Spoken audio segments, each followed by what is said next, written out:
Welcome back to Star Trek Online, everybody. I am your host, the Housecoat Gamer. Today we are seeing the Echoes of Light for the first time on the Klingon Jem'hadar.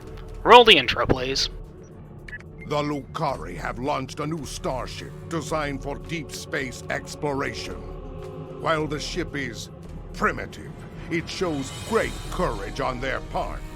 Such bravery in the face of the unknown is truly honorable. Of course, they may encounter hostile cultures in their travels. If we are with the Lukari, we can find honor defending them in battle, and demonstrate the benefits of an alliance with the Empire. Go now, and see if the Lukari have the strength to become worthy allies. Serve the Empire well.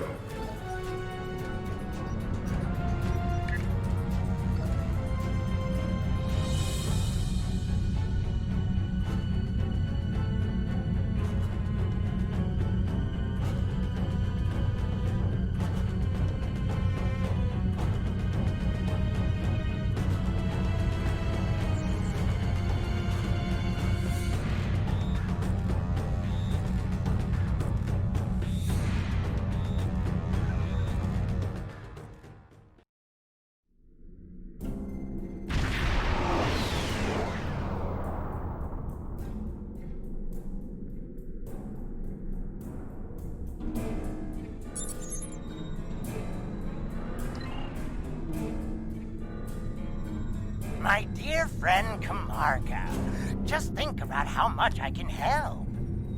I try not to think about you at all, Margarine.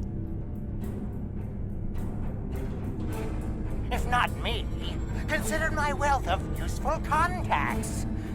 For a small fee. Any friend of yours is someone I'd rather not know.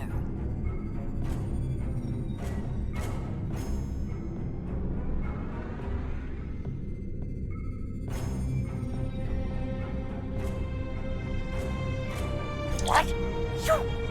I thought I'd seen the last of you.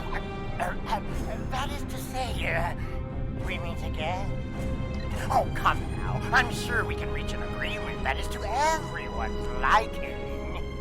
I'm prepared to offer you an exclusive, once-in-a-lifetime investment opportunity. Thank you. That insistent Ferengi has been trying to make new trade deals with us since he first visited our system.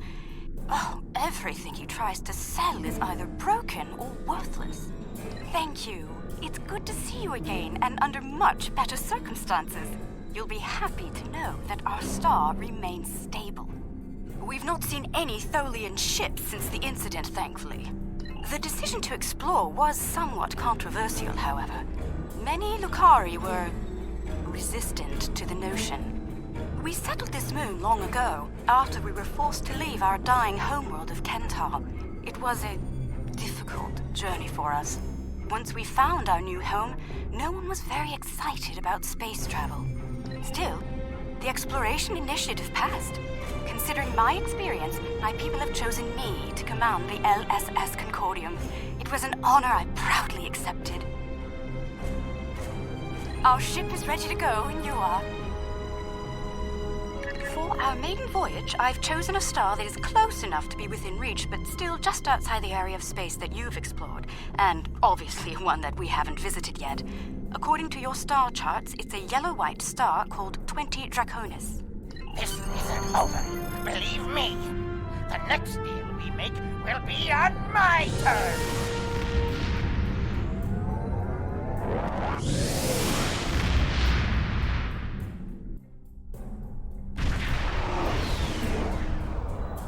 We've arrived on the outskirts of the system. There's a large field of rocky debris and asteroids. We're picking up various metals and crystalline formations. Should we approach one of the larger asteroids and take some more readings?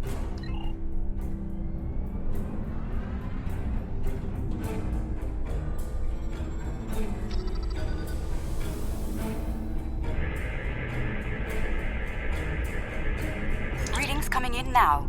Large quantities of silicate, hematite, hafnium, iridium.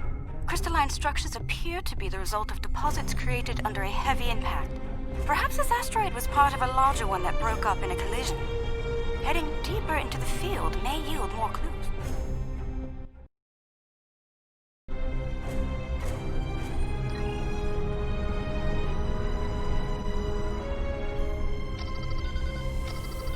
Sensors are picking up friends' movement on the far side of the asteroid. Do you have any information about simple orbiting debris either? Intriguing. The Gekli communicate using radio waves and feed on dust particles and energy emissions. And, it seems an adjustment of our EM band is in order. I don't like the idea of the Concordium becoming a Gekli food source.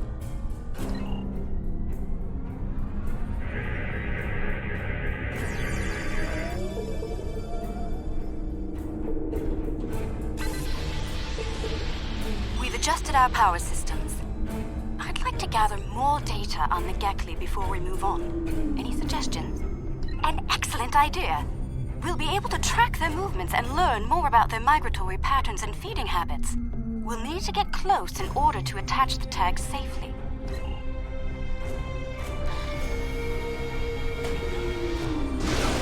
Data's coming in from the Gekli. I'd like to expand the number of tagged subjects to optimize data collection. Let's get close enough to slip in with a pod and join them in their swimming.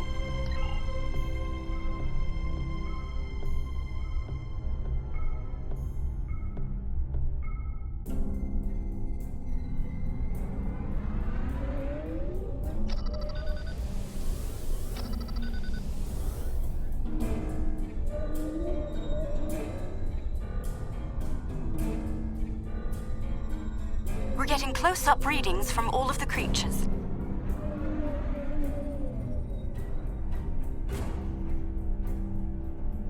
They're treating us like one of their own. They're trying to talk to us with their radio waves. That was incredible. What a singular experience. We've spotted a larger group of them in an area not too far from here. This looks like a feeding ground for several Gekli pods. Let's go have a look.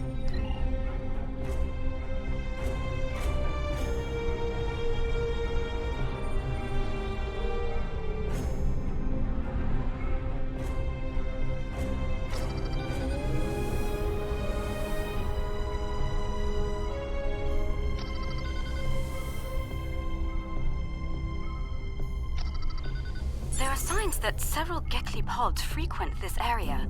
There's a lot of dust and particulate matter, but we can't see how the asteroids are getting broken down. I think there's something we're not seeing on the visible spectrum. Your ship has a stronger deflector than ours. Can you emit a particle wave? We could use that to illuminate things that might be happening in different spectra.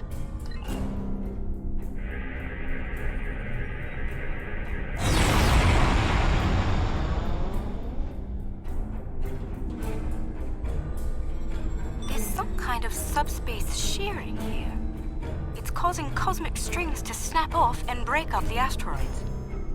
That must be why the Gekli feed here. There's plenty of particulate matter for them to consume in the debris fields. I think we've collected some solid data here. We're ready to move on when you are.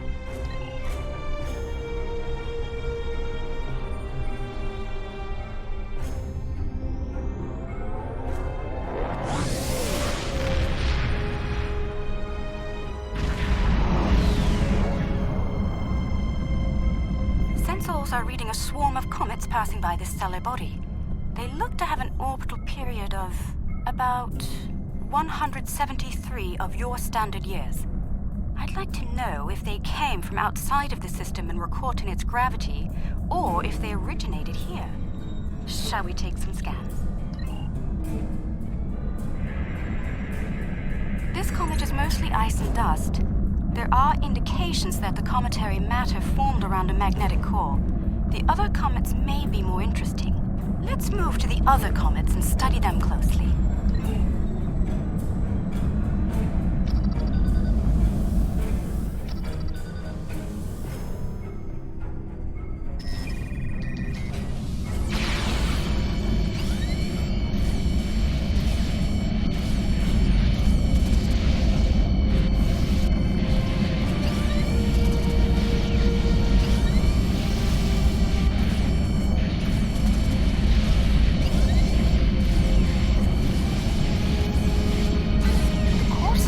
Signs of magnetic radioactive matter. This comet may have seen some interesting particle fields in its wandering.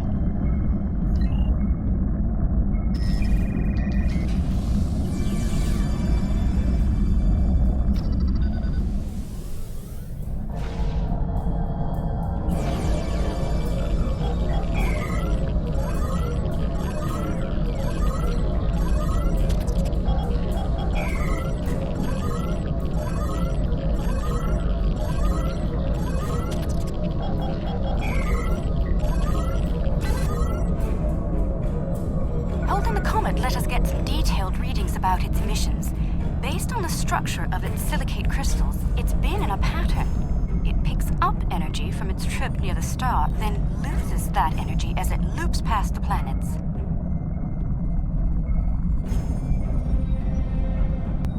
It's like ice melting and refreezing, but it seems to lose a large quantity of energy all at once near here. I'm not sure why. The radioactivity should be steady. These comets seem to have a long orbit that coincides with the orbit of a Class A planet nearby. I'd like to launch a probe and see if the cometary movements have had any impact on the planet.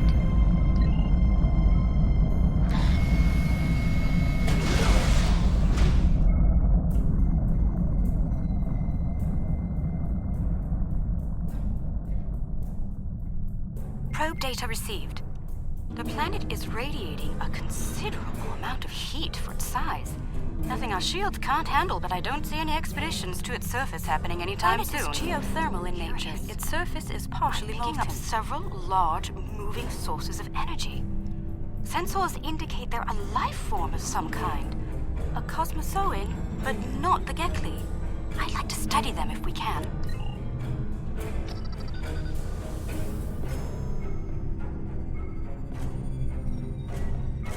No life forms detected planetside.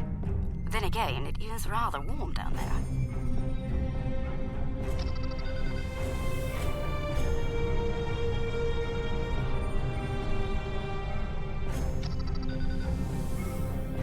There they are. Magnificent, aren't they?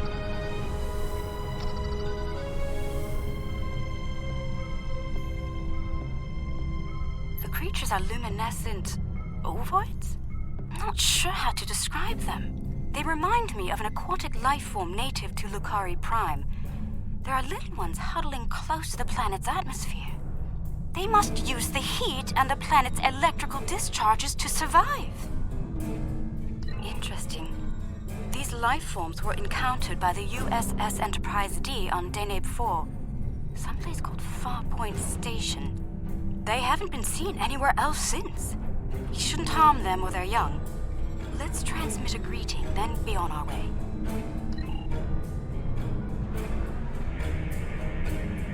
The color display must be a form of communication.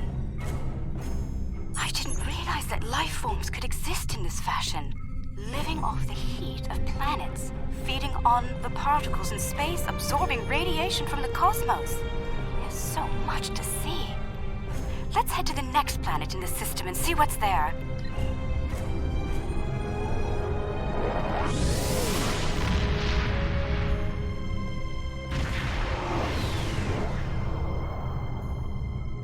Are you seeing this?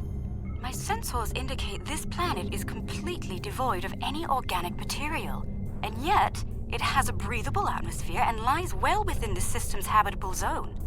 Most curious. I'm picking up residual levels of radiation. Oh my. I believe I know what happened to this world.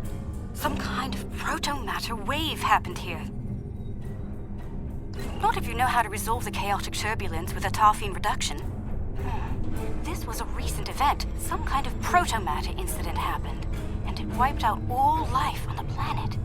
I think we should send an away team down to learn more.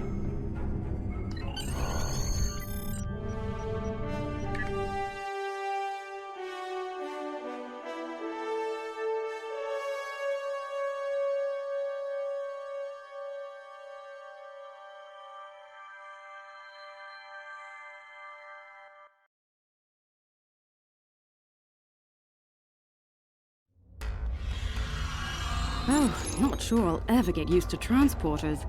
Let's see.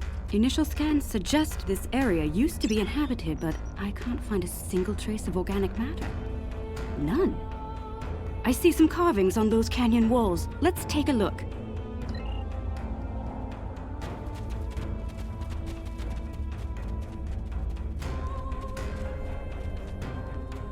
Look, there's some kind of large structure further down the canyon. The walls of this canyon were worked by tools, I'm sure of it. Sentient life forms lived here. Until the proto-matter detonation. This pillar here. It seems to be a sign pointing to that canyon. Perhaps a pathway there leads to a settlement of some kind. I'm reading metallic objects there as well. Shall we take a look?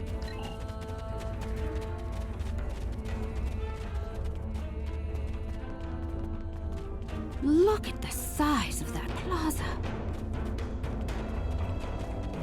These people must have had quite a developed culture. Let's take some readings up there. This looks like a town square or ceremonial center of some kind. I see some murals on the far side of the square over there by that arch. I'd like to examine them. They might tell us more about this place.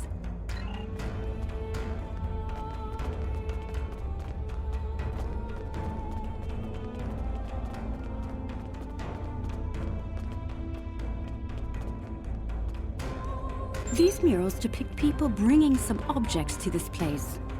Crystals or gems, I believe? They built their settlement around this site. I believe it was a place of great significance to them.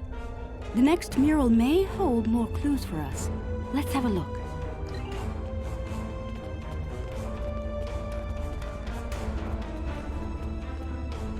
This mural depicts the construction of this large structure. I suspect it was a temple or a place of contemplation for the people. The crystals were revered by the locals, perhaps even worshipped by them. We'd better have a look at the next mural, don't you think?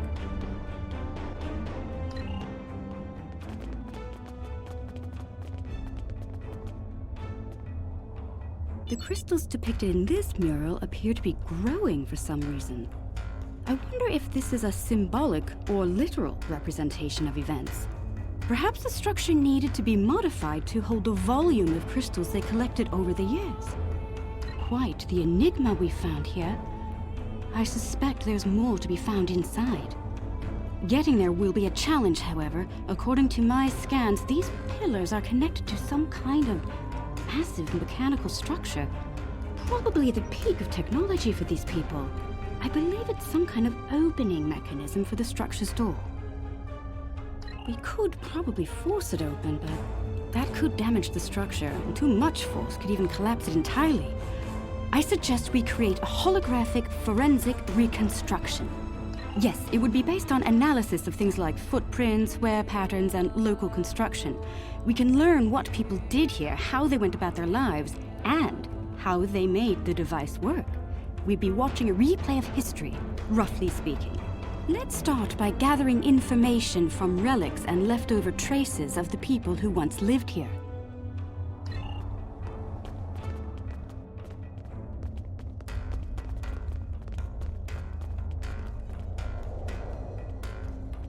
These artifacts were used with opposable thumbs and indicate a likely handspan of 22 centimeters.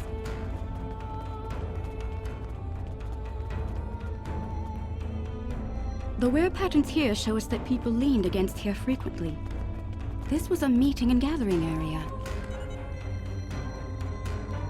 Based on these footprints, these people had a stride that places them at about 1.6 meters on average. Strange. These relics should be covered with dust and sand, worn away by time and wind. But they're all uncovered. No organic matter left, and everything left behind in its place. Frozen in time, like... Yes, the evidence seems clear. The proto-matter detonation happened only weeks, perhaps even days ago. We're going to need to make an accurate simulation to continue our studies here.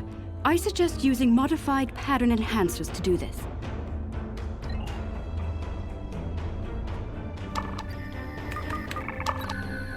Enhancers online. The signal is strong and clear.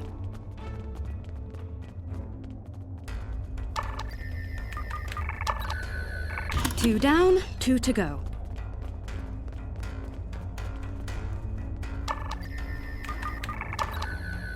That's three. One more and we'll be ready.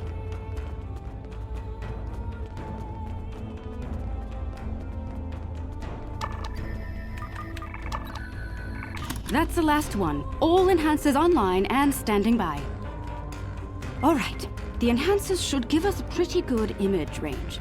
Your tricorder can then act as the center of the network control for the enhancers. I can tie in my data to your tricorder whenever you're ready. Get a little close to the center of the square so we can see what happens.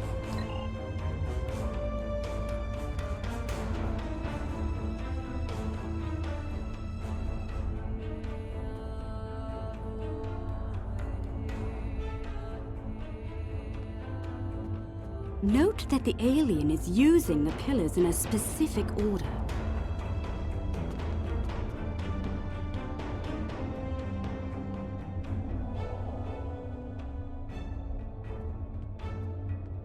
They're making the murals match up on each pillar.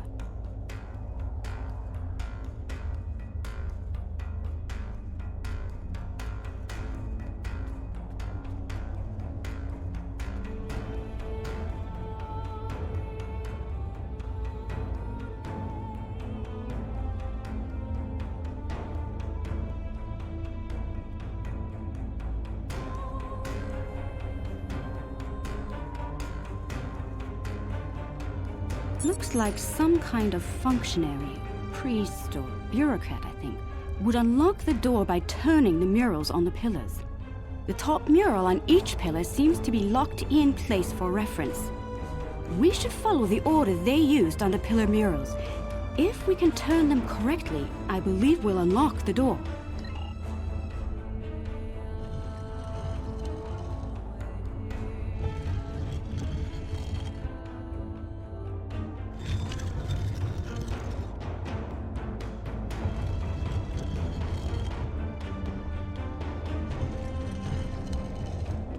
You hear that?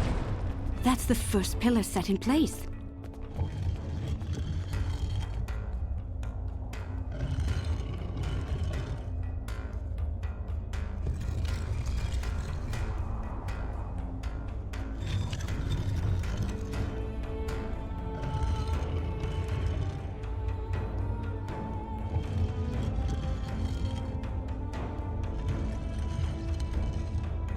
That's 2 pillars set into place.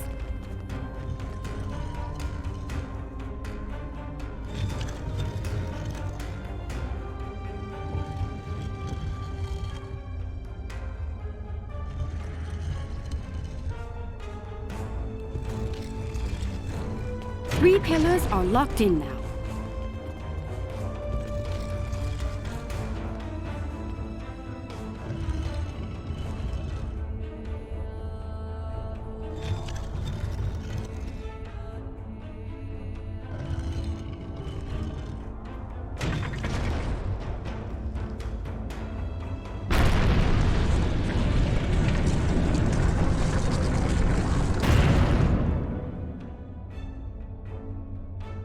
That's it! It's working! Well done!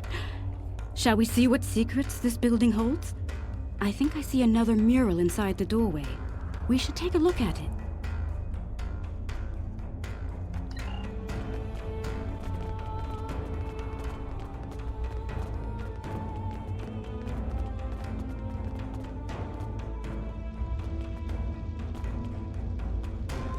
Wait!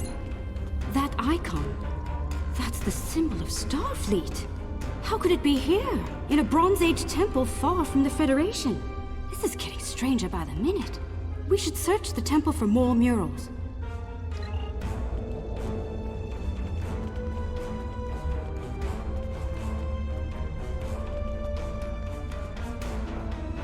Those people in the picture, they don't look like the others.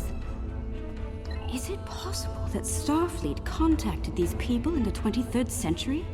If so, why would they keep such a thing a secret? We should head deeper into the temple and continue our search. I think the panel, those inner doors across from the panel are opening.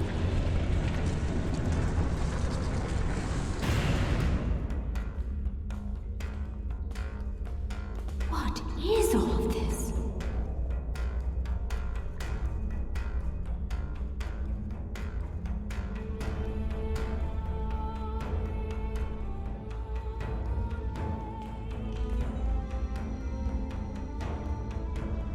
According to my tricorder, we've reached ground zero. This is where someone detonated the protomatter bomb. From here, a self-propagating cascade of proto-energy radiated outward in all directions, washing over the entire planet. Doubtful. I believe what did this was built specifically as a weapon. There's no new ecosystem. All life was eliminated.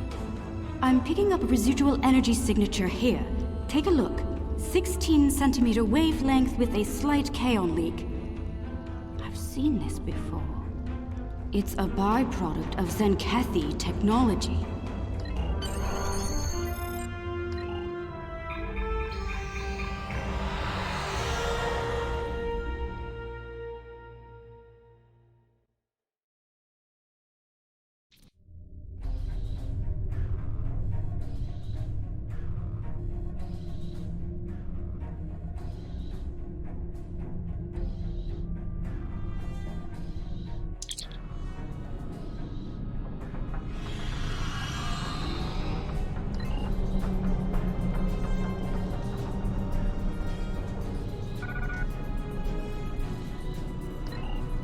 You're trespassing.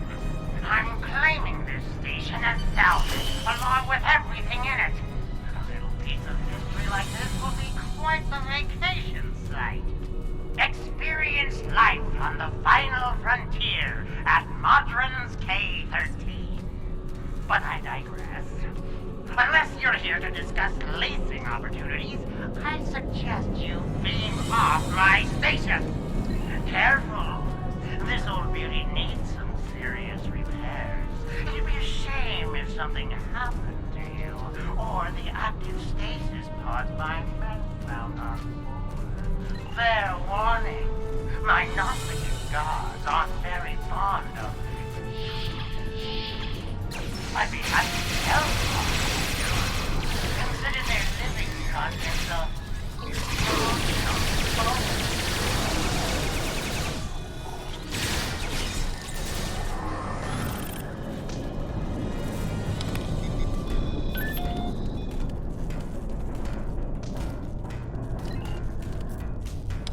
Chief Engineer's Log.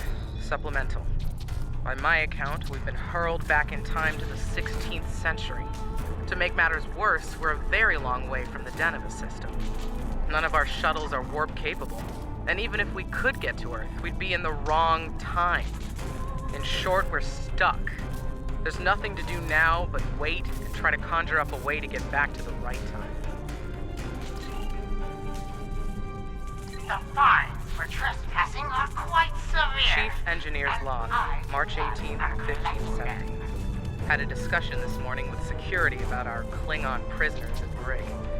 We can't just leave them locked up, or execute them, or exile them on the planet below. Setting them free isn't a popular notion either. We're still looking for options, but I think the stasis pods we have in medical will come in handy real soon.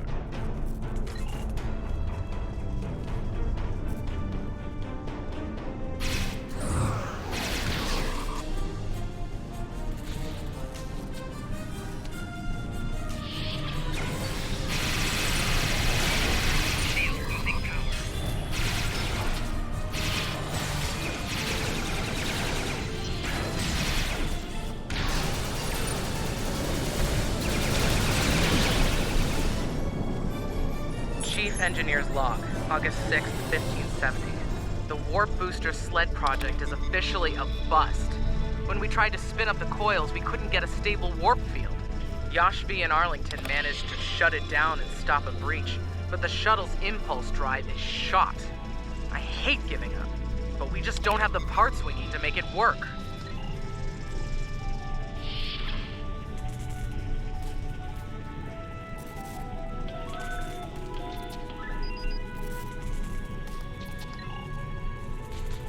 Chief Engineer's Log, April 17th, 1570.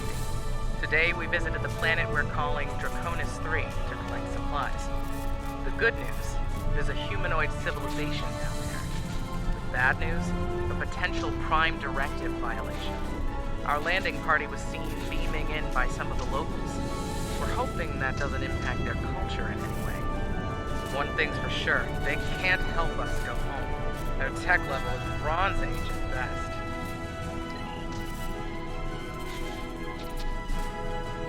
Trying my patience is going to cost you dearly.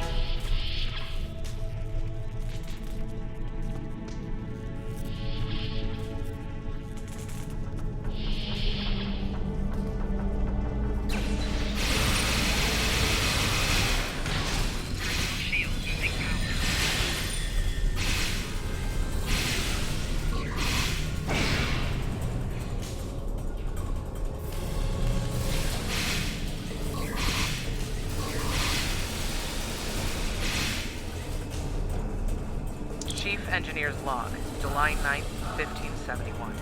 It's decided. Most of us are going into cryos. Those who stay awake, well, there's the rub. Going to live on a remote part of the planet below is likely, despite the Prime Directive issues. Staying here isn't viable. When the supplies are gone and the remaining power is in the stasis pods, anyone left is a goner. This station will be there too.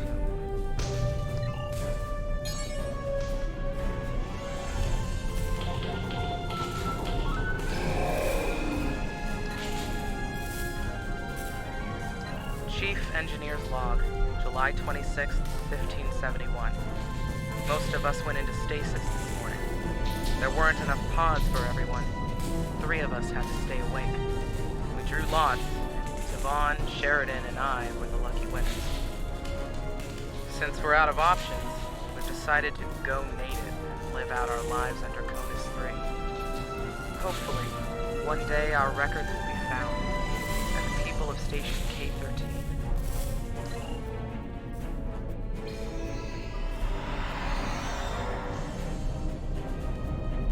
Rule of Acquisition 431. When the shooting starts, let the mercenaries handle it. Handle this, Captain!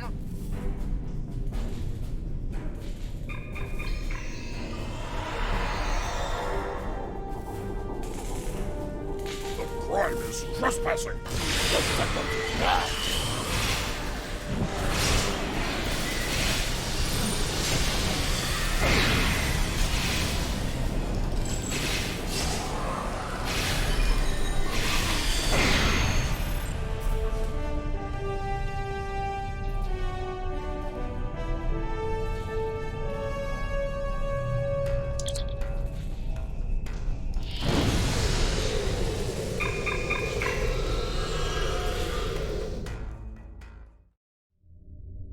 I see you took out the Nausigans on my station.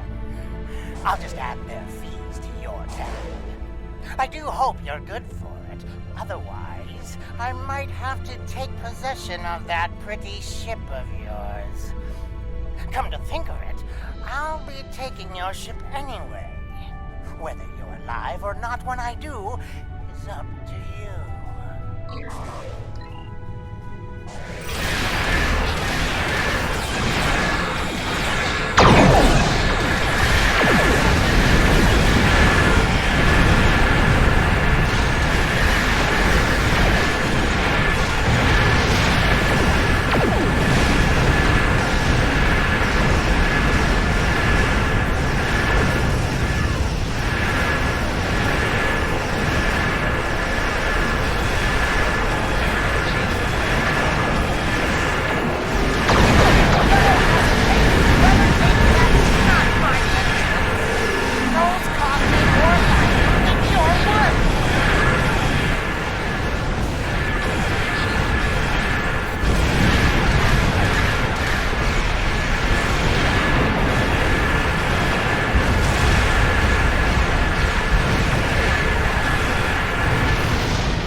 Greedy and treacherous, but I never thought he was willing to kill to get what he wants. In spite of that, I feel like we've learned so much out here, and for the better. Indeed. I'd say our first flight was a success. Now we need to share our discoveries with everyone back home. I hope today's events will convince my people of the continued need to explore and to be part of the galactic community. With luck, we'll do this again sometime, and soon. On behalf of the Lukari people, thank you.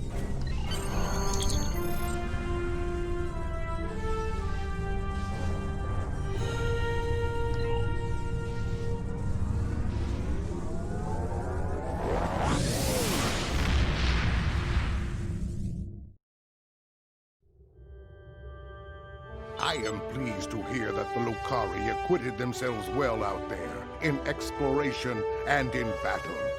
They are not the bourgeois some think them to be. I'm sure the Federation will be pleased to know we have found their lost space station. I understand there were Klingon warriors from the 23rd century preserved in stasis pods there. They've got a lot of catching up to do. Now then, this Zenkethi protomatter bomb you mentioned. It is a coward's weapon, but we would be foolish to ignore it. We will use all means, diplomatic and otherwise, to learn its secrets. Housecoat Gaming signing off.